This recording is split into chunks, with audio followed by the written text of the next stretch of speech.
कंगना रनौत जी। धन्यवाद अध्यक्ष महोदय जी। आज से 1 साल पहले हमारे माननीय गृह मंत्री श्री अमित शाह जी ने यशस्वी प्रधानमंत्री श्री नरेंद्र मोदी जी के नेतृत्व में पूरे देश के सामने संकल्प लिया था, घोषणा की थी कि मार्च 31, 2026 तक हम ये जो माओवाद है, ये जो लेफ्टिस्ट वामपंथी टेररिज्म है, इसकी जड़ें जो है देश से उखाड़ फेंकेंगे।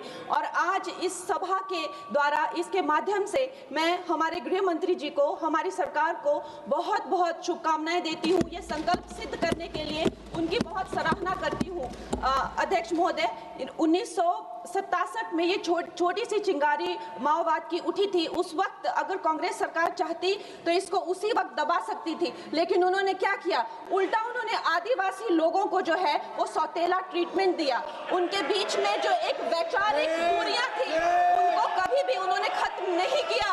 और जब ये माओवाद की समस्या हम उनके सामने आई तो जैसे मेरे भाई संबित पात्रा ने पूरे देश के सामने आज बताया कि सोनिया जी और राहुल गांधी जी की वामपंथी सरकार प्लस उनके वामपंथी सलाहकार प्लस उनके जो वामपंथी मित्र और ये वामपंथी टेररिस्ट और इनको जो भी जितने भी फंडिंग होती थी, जो भी इनके हथियार होते थे, गोला बारूद होते थे, वो उन लोगों से आते थे जिनके साथ ये कांग्रेस की सरकार उठती बैठती थी। तो हम लोग क्या अपेक्षा कर सकते हैं? क्या कोई समझौता इनके बीच और वामपंथी उग्रवादियों के बीच हो सकता था? नहीं हो सकता था। और उसका क्या परिणाम हुआ कि ये जो वामपंथी उग्रवादी हैं ये बिल्कुल आउट ऑफ कंट्रोल हो गए। इन्होंने खून की नदियां बहा दी, इन्होंने 16,000 से ज्यादा अटैक किए, इन्होंने 2,000 से ज्यादा सुरक्षा कर्मियों को मार डाला, इन्होंने छोटे छोटे बच्चों की जो है वो जिंदगियां ले ली, वहां पे नरक बना दिया। इन्होंने तीन पीढ़ियां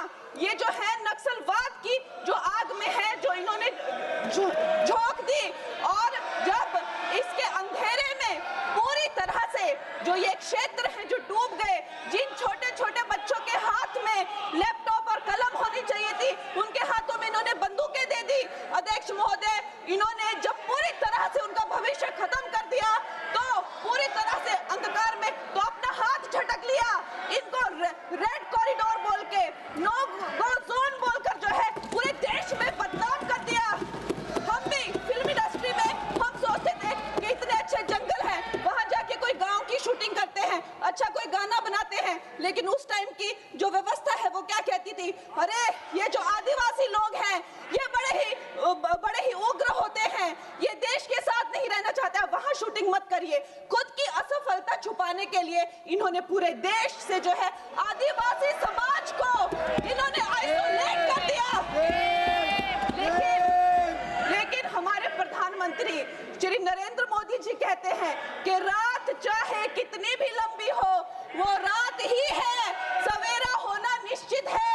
और 2014 में जब प्रधानमंत्री जी की सरकार आई और आज हम देखते हैं कि उन्होंने एक आदिवासी महिला को जो है वो राष्ट्रपति बनाया, उन्होंने हमारे सुरक्षा बलों को जो है वो सशक्त किया और उनको सशक्त करने के बाद उन्होंने वो रेड कॉरिडोर, वो भयानक नो गो जोन को जो है वापस लिया, वहां पे संविधान स्थापित किया। अध्यक्ष महोदय, मैं एक नई सांसद हूँ, मुझे 2 मिनट दीजिए। और खैर प्रधानमंत्री जी ने क्या विकास किया वहां पर, चाहे वो घर बनवाए हो, चाहे वो नल लगवाए हो, चाहे वो 70 लाख महिलाओं को 1,000 की मदद की हो, 21 किश्तों में 13,000 करोड़ दिए हो, या वहां पर जो है जितने भी काम किए हो वो मैं अगर शुरू कर दूं तो आज दिन से रात और रात से फिर दिन हो जाए तो उसमें मैं नहीं जाऊंगी। लेकिन मैं ये जरूर कहूंगी कि जो वहां पे डिजिटल पेमेंट्स हुई है उनका मैं बहुत ही ज्यादा सराहना करती हूँ।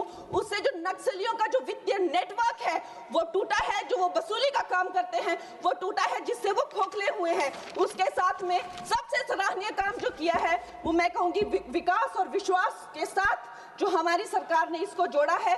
उसके उपरांत जो है उन्होंने जो समर्पण की नीति अपनाई है, 8,000 से ज्यादा युवा जो हैं वो समर्पण कर मुख्य धारा से जुड़े हैं, उनको 5 लाख की राशि और उनको रोजगार दिया जा रहा है।